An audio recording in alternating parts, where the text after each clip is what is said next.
जिंदाबाद जिंदाबाद जिंदाबाद जिंदाबाद। तो कई ऐसे बातें हैं साथियों, यहाँ अगल बगल से, आसमान से, जमीन से अलग अलग राज्यों के नेता यहाँ आ रहे हैं, मुख्यमंत्री आ रहे हैं, प्रधानमंत्री आ रहे हैं, गृह मंत्री आ रहे हैं, सड़क मंत्री आ रहा है, पुल मंत्री आ रहा है, ना जाने कौन कौन मंत्री आ रहा है। और भी राज्य में चुनाव हो रहा है, वहां कोई नहीं जा रहा है, सब मंत्री झारखंड में। सारा मंत्री को लगता है सबसे लावारिस राज यही है, लेकिन चिंता मत करो, 5 साल भाजपा को हम लोगों ने बाहर निकाला और 5 साल में ये पेड़ सूख कर आधा हो चुका है। अगले 5 साल में ये सूख के खत्म हो जाएगा।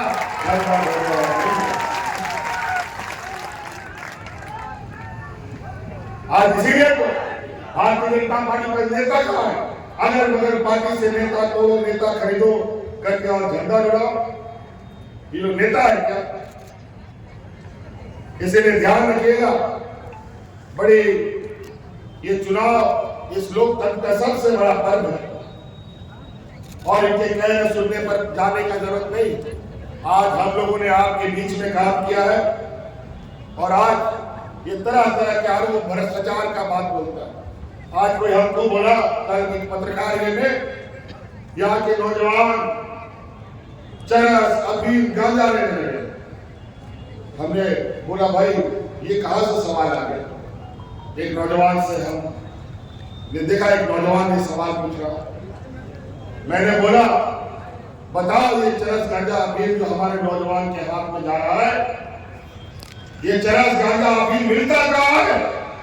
ये गुजरात के व्यापारियों से बंदरगाह में अरबों खरबों टन अफीम, गांजा, चरस मिलता है और अचानक गायब हो जाता है। कोई ईडी, सीबीआई नहीं, कोई इनकम टैक्स नहीं, कोई पूछने वाला नहीं। तो बंदरगाह से निकला हुआ नशीला पदार्थ ये पूरे देश में सप्लाई करने का काम कर रहे हैं। ये इनका और भ्रष्टाचार हम लोग को बोलते हैं। आज देश की सारी जो हमारे पूर्वजों का संपत्ति था, बना के रखा था, इस देश का जो सरकारी संपत्तियां थी, चाहे रेल हो, चाहे एयरपोर्ट हो, चाहे पीएसयू हो, सारे गिर गए। और आज ये सरकारी संपत्ति बेच बेच करके अपनी रोटी, राजनीतिक रोटी सेक रहे हैं। इनको गरीबों को देने के लिए इनके पास पैसा नहीं है, बूढ़ा बुजुर्ग को देने के लिए पैसा नहीं है, हमारे नौजवानों को पढ़ाने के लिए पैसा इनके पास नहीं है, हमारे किसान आत्महत्या कर ले लेकिन उनको ऋण माफ करने का उनके पास पैसा नहीं है, लेकिन इनके व्यापारी मित्रों का अरबों खरबों रुपया माफ करने का इनके पास पैसा है। और आज इस राज्य में राज अलग होने के बाद पहली बार 2 लाख तक का किसानों का ऋण माफी हमारी ही सरकार ने किया। जिंदाबाद जिंदाबाद। अलग अलग तरीके से लोगों को डराने का, धमकाने का, हिंदू मुस्लिम ये बात करते हैं, हिंदुओं को तो डरा के रखते हैं और डरा करके वोट लेने का काम करते हैं। जहां यहाँ के हिंदू, मुस्लिम, सिख, ईसाई एक साथ रहते हैं, वहां की राजनीतिक रोटी नहीं पकती है। जहां लोग आपस में लड़ते हैं वहीं इनकी रोटी पकती है।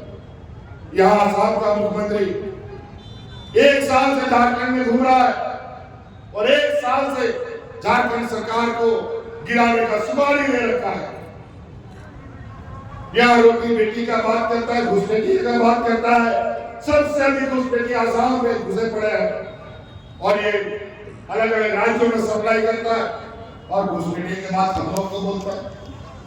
ये केंद्र का विषय है, केंद्र को हिसाब देना चाहिए, क्योंकि सीमा का सुरक्षा का जिम्मा केंद्र सरकार के पास है, गृह मंत्री के पास। आज सहारा इंडिया के द्वारा गरीबों का लूटा गया पैसा वापस करने का बात बोलता है। और ये भारत है, ये मुद्दा तो बहुत अच्छा इन लोगों ने दिया है। चुनाव खत्म होने दीजिए, हाथ धो करके केंद्र सरकार के पीछे पड़ेंगे। 1,36,000 करोड़ रुपया के लिए तो बड़े ही बड़े हैं। इस राज्य के 1.5 करोड़ लोग जिन लोगों ने सहारा इंडिया में इन्वेस्ट किया है, उनको हक दिलाने की लड़ाई हम लोग करेंगे।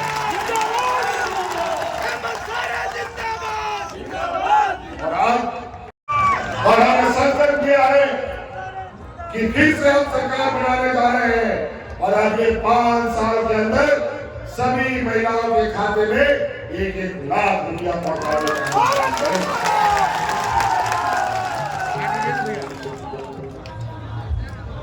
पहला कदम तो 1,000 रुपया सबके खाते में जा रहा है और दूसरा कदम हमने निर्णय ले लिया है दिसंबर में वो 1,000 रुपया महिलाओं का 2,500 रुपया होने जा रहा है।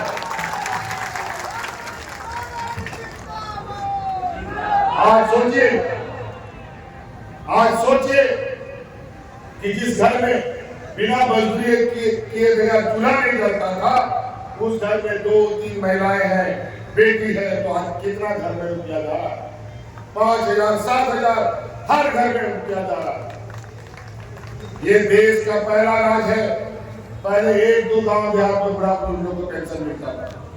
हमने कानून बना दिया, इस राज में सभी बुजुर्गों को पेंशन देने का काम हम करेंगे।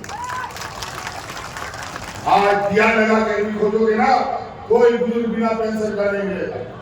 पहले विधवा लोग तो 40 साल 50 साल के बाद पेंशन मिलता था। हमने कानून बना दिया, जिस दिन से विधवा होगी उसी दिन से उसको पेंशन मिलेगा। काम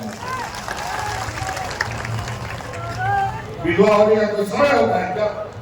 कभी भी विधवा हो सकता है, भगवान न करे कोई विधवा हो, लेकिन कोई घटना दुर्घटना हो जाए, शादी के 6 महीने के बाद भी विधवा हो सकती है, हो सकता है 50 साल के बाद भी विधवा ना हो।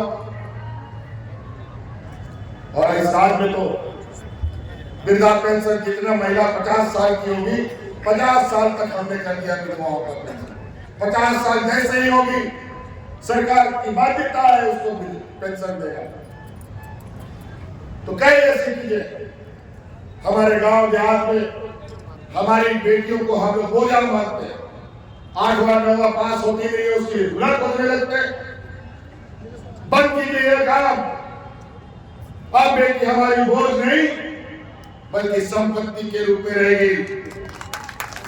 और आज हमने लगभग 10 लाख बेटियों को सावित्रीबाई फुले योजना से जोड़ रखा है। आने वाला समय में अपनी बेटियों को इंजीनियर बनाओ, वकील बनाओ, पत्रकार बनाओ, जज बनाओ और उसके पढ़ाई का पूरा खर्चा राज्य सरकार देगी।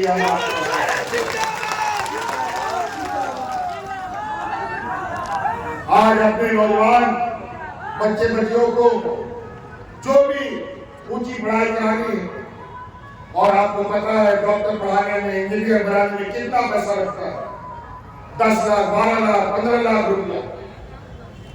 उससे नीचे कोई बात नहीं करता, लेकिन इस राज्य में गरीबों को बैंक कोई लोन नहीं देता। इसलिए हमने योजना बनाया है गुरुजी स्टूडेंट क्रेडिट कार्ड। अपने बच्चों को गुरुजी स्टूडेंट क्रेडिट कार्ड दीजिए और जब ये इंजीनियर डॉक्टर में उसका दाखिला होगा, बैंक में गुरुजी क्रेडिट कार्ड लेके जाइए और जब तक उसका पढ़ाई नहीं खत्म होगा तब तक के लिए आपको 15 लाख रुपया मिलेगा। इस राज्य की जनता का सेवा हमारी सरकार ने अलग अलग तरीके से आपके लिए किया। आपको याद है वो कोरोना का दिन, जब इस राज्य में कोरोना आया और यही भाजपा का लोग बिना किसी को समय दिए पूरा देश में लॉकडाउन लगा दिया था। हमारे गांव देहात के कई लोग अलग अलग राज्यों में काम रोजगार के लिए जाते थे, वो घर नहीं आ पा रहे थे। उस समय आपका यही बेटा, यही भाई आपके घर वालों को हवाई जहाज से उठाकर घर पहुंचाने का काम करता था कि नहीं करता था? और आज इन लोगों ने फिर से इस राज्य में कब्जा करने का नया षड्यंत्र रचना प्रारंभ कर दिया है। रोटी बेटी बाटी का बात यहाँ छिड़ रहा है। बटेंगे तो कटेंगे की बातें कहता है। अब इस राज्य में ना कोई बटेगा ना कोई टूटेगा। ये चुनाव में भाजपा को जरूर टुटाई होगा।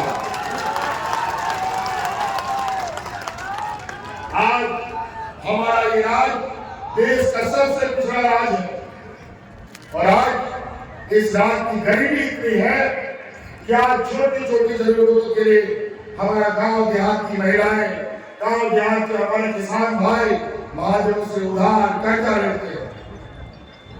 इतना बोझ है इनके कंधे पर।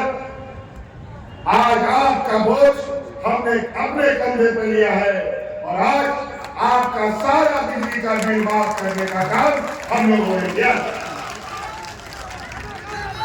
बताइए बिजली का बिल माफ हुआ है कि नहीं हुआ? आपका बोझ घटा है कि नहीं घटा है? क्या बात करेंगे ये लोग? ये लोग तो सिरिंज लगा के खून निकाल लेगा हम लोग, ये मेहमान लोग।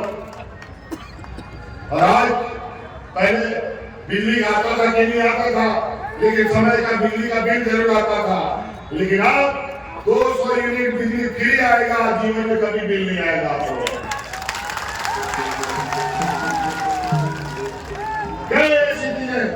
अभी योजना गिराना शुरू करूंगा तो इतने योजनाएं हम लोगों ने विगत 5 साल 2.5 साल में प्रारंभ किया है कि आज हमारी योजना का बोझ करे 3 गज नीचे भारतीय जनता पार्टी का लोग घर नीचे चला जाएगा। आज बेटी का बात करता है, पूछो ये भारतीय जनता पार्टी के नेता जो यहाँ आएंगे उधर कि आज गुजरात में बिल्किस बानो के साथ जो सामूहिक बलात्कार किया गया, जिनको जेल में डाल दिया गया, उसको चुनाव में पेरोल में निकाल करके वोट मांगने का काम यही भारतीय जनता पार्टी के लोगों ने किया। यही लोग हैं जो पंजाब में राम रहीम जो बलात्कार के आरोप में जेल चल रहा है, चुनाव में इनको जेल से बाहर निकाल करके वोट मांगने का काम करता है। ये लोग बेटी का बात करेगा और रोटी का बात करता है। याद कीजिए डबल इंजन की सरकार में जब रघुवर दास इस राज्य का मुख्यमंत्री था, इस राज्य में दर्जन लोग हाथ में राशन कार्ड लेने थे, भात करते हुए भरा था। मैं उसका गवाह हूं। मैं उन लोगों के घर गया था और आज इस राज्य में कोरोना जैसा विपत्ति आया और एक भी आदमी को हमने भूख से नहीं मरने दिया, एक भी आदमी को नहीं। इसमें सबसे बड़ा हमारा योगदान देने वाली इस राज्य की महिला दीदी है। तभी ये राज्य का जनता बच पाया और इस कोरोना में आपको बचाने के लिए मुझे बहुत बड़ा कीमत चुकाना पड़ा, बहुत बड़ा कीमत। आज इस कोरोना में राज्य की जनता को बचाने के लिए गांव-गांव पंचायत घूमने वाला हम लोग के हाथियों से नंसारी को कोरोना साथ लेके चला गया। आज भाई जगन्नाथ पार्टी को कोरोना साथ लेके चला गया, तब जाकर ये राज्य बचा। और महिलाओं का जो हमें सहयोग मिला और उसी की हमने संकल्प किया था कि इस राज्य की महिलाओं को अपने पैर पे खड़ा करेंगे। और आज उसके तहत महिलाओं के लिए महिला सम्मान योजना हम लेके आए। आज एक आगे में कैमरा नीचे रखो। राज्य का मुख्यमंत्री